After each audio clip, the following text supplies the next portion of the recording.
Hello and welcome back to the Plocast toy show, collectible show, whatever it's going to be called. Still don't have a name. I'm recording this right after the clone mold comparison video, which is why this may seem a little bit behind. At the point that this goes up, there probably already is a name for the series, so, you know. In this video, we're going to be going over the new Black Series Clone Wars Clone Pilot Hawk figure. This is not a review.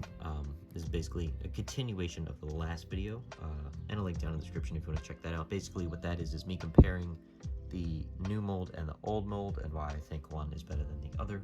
I was going to talk about this figure in that video, but that video ended up being really long, so I wanted to make this its own separate thing, and I think it's deserving of its own separate thing. Now, if you've already seen that video, or if you're familiar with the molds already and you collect Black Series, then there's not much I need to say here.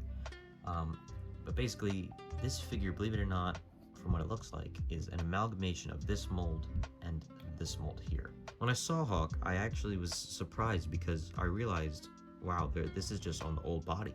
And I was a little taken aback because I figured they had abandoned this body and they are just moving on to their new fancy one. So let's talk about that. Looking at this guy, you can see he uses the old arms, which I prefer, with the bigger, more accurately sized and shaped shoulder pads, as well as the double jointed elbows that get way more than 90. This is actually only the third figure to use these arms. They introduced the arms with Rex, they used them on Bly, and then they moved on to the new body. It also has the old legs, and there's an issue with this specifically.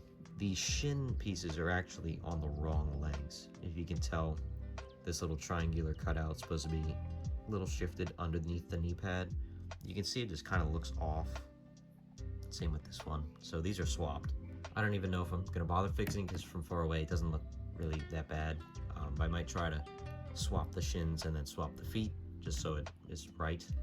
I don't know how something like that even happens, but. And then you come up here and you see that he has the old torso, new torso, question mark. It has the proper spacing. This sits right on the belt as it should on this, like on this mold. That was one of the issues I had with this one, is this gap, which just looks really ugly to me. This gap is not supposed to be there. This is supposed to be right up on the belt, and that's what this is, and that's what this is.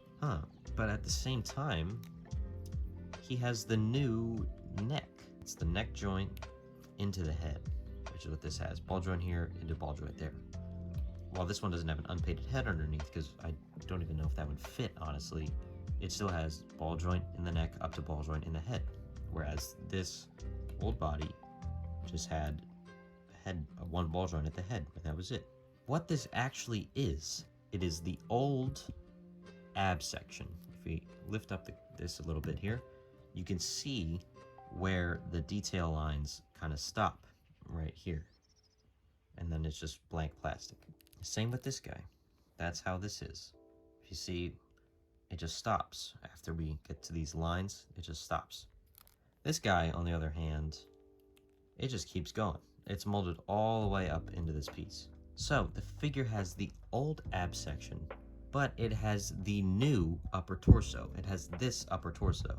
How can you tell? Well, first of all, like I said before, with the neck, this doesn't have an articulated neck. It doesn't have a ball joint down in the neck. It just has the one at the head, like I said, but this has the ball joint at the neck and then up in the head. If you spin it around here, you can see that on the old body, the bottom of the upper torso is just a flat line right there. This figure has a curve. The new mold also has a curve. So this is, and you can look at the detailing, it's molded essentially exactly the same. This one's a little bit fuzzier for some reason, this little box here, but it is the same upper torso piece. There's a curve here, but it's the old lower torso. It doesn't get as much as this. This you can tilt side to side a lot more. Back is pretty good, forward is pretty good. Whereas this guy, it's pretty much very little. It could go a little bit more than that, but I don't want to really mess up the pose right now. I don't feel like redoing that. This one though, you know, this isn't, the crunch here is not the worst. Yeah, it's not as good as this guy, but I mean, I would take this accuracy over that any day, honestly. And plus the benefit of having these giant gaping holes in the shoulder where the butterfly joint used to go. You do lose the butterfly joint. You still can have the shoulders go up that far. which looks great and was one of the benefits of this mold here. And even side to side, you know, it's about the same as the old. Might be a little bit more than the old, this guy here, the old mold. Honestly, I think this is probably the best combination if they're not going to stick with this torso, because it's about the same as that. If they were to use this more, I honestly would not mind. Now, I'm not I feel like it's definitely a slight retool, because if you look at the arm sockets here you got this flat edge on top of the black, the transition from the strap to the black. The line is flat there, where this is just a big open curve. I assume this is because they had to remold this to receive this old arm, because this new arm does have the butterfly joint. Like, here's that black socket piece, and then the shoulder goes into that for the butterfly joint. You do lose the butterfly joint on the old mold and on this guy, which does kind of suck, but this has been slightly, either they removed stuff and left it as the base torso without the butterfly joint, or they, you know, retooled a little bit to accept these arms. And then you have the legs, which for some reason they went with the old legs. If you watched my video I made about the two clone molds, you'll know that the legs on this body, I actually don't mind. I actually kind of prefer them a little bit, just because you can get, if you modify the knee pads, that is, you can actually get, you know, some decent out poses like that.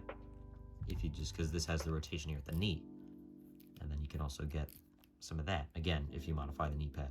Whereas on this body, you really kind of can't do that, because that's where your swivel is at the thigh instead of the knee, so you can't bend the knee in to get it straight. It's always going to be stuck like that. Compare that to this guy. This is the Bad Batch Elite Squad Trooper. Now, this is so confusing. This figure has a ton of accuracy problems, which will probably be the topic of another episode of the show, so I won't go into detail about that too much. Yeah, the tiny shoulder pads. This helmet, I will admit, this helmet does look a little bit better. Something about this helmet specifically looks better than this one and the Camino clone, which I believe is off to you can't see him. But yeah, from the waist up, it's the new mold, and then the waist down, it's the old legs. Now this baffles me, because in my eyes at least, the best part of the new mold was the legs, because you could actually get a lot more movement out of them. So they took the worst parts of each mold and they put them together into one figure. It's so confusing. You can see it's got the pins, it's got the, you know, up here you can't really rotate anything. It's got the ankles that don't really move back, they move forward. And then it's got this weird torso with the elbows and the shoulder pads and the gap. It's just very confusing to me. This is the first sign that they had that they were willing to, you know, mix and match. I really like that they're mixing and matching the parts from these two molds to try to get the best possible combination. But if they did a little bit of research and just looked at what people were saying, what people thought, I mean, they could have, this is like the worst of both, in my opinion. I think the sort of ultimate mold, I guess, would be what we have here with Hawk at the torso and the arms, with the new mold legs.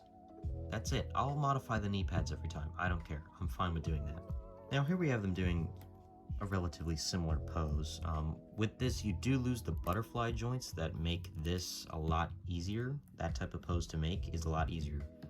These go in and out, and that allows you to make this pretty simple. And people are saying that you don't have the ability to do that with this figure, but I mean, I kind of did it right here.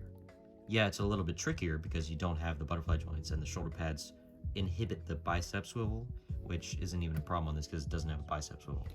But at the same time, like, you just put in a little bit of work and you'll get the pose. I mean, this is it here. This is essentially the same pose. Now, I know there's a lot of people out there that are posers who care more about posing and action shots and ACBA than accuracy, which is understandable. There's amazing action figure posers on Instagram that can get some really nice poses. But for me, I'm a little bit of both. I want as much accuracy as humanly possible without limiting range. And I feel like this is, or at least this guy, is almost perfectly accurate to the Revenge of the Sith CGI model, as well as having decent enough articulation where you can get some good poses, such as something like this, because they share arms. This feels like more of a sacrifice in realism for articulation, which some people, again, may prefer. I do hope they keep doing this. Keep tinkering with it. Keep, making adjustments. Keep swapping parts until we get the perfect clone mold. Anyways, what I think this shows is that Hasbro's listening a little bit. I feel like if they didn't hear the feedback they got on this body, that they wouldn't have made these guys the way they did, because they would have just kept making this guy, I assume.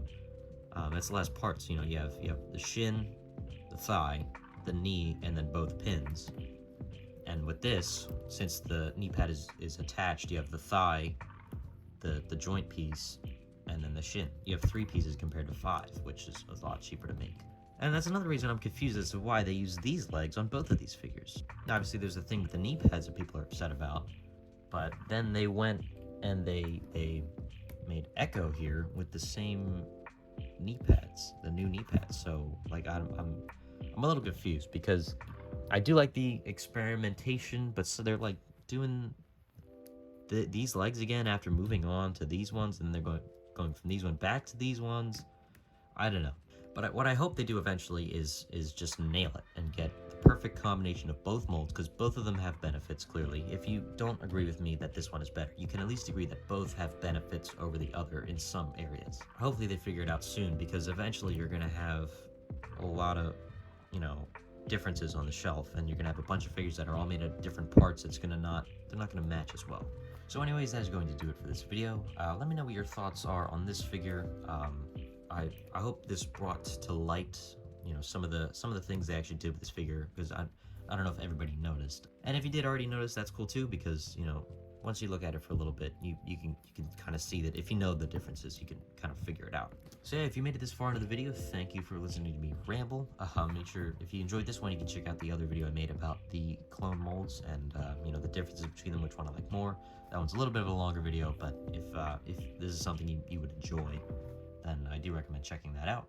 Check out the other videos we have in the series and the other videos we have on the channel. Our channel is mostly reactions and reviews, breakdowns, longer podcast type videos. This is more of a side thing that we've just started doing with the figures and collectibles. But again, if you made it this far, let me know your thoughts in the comments. We do really appreciate comments. We love interacting with people.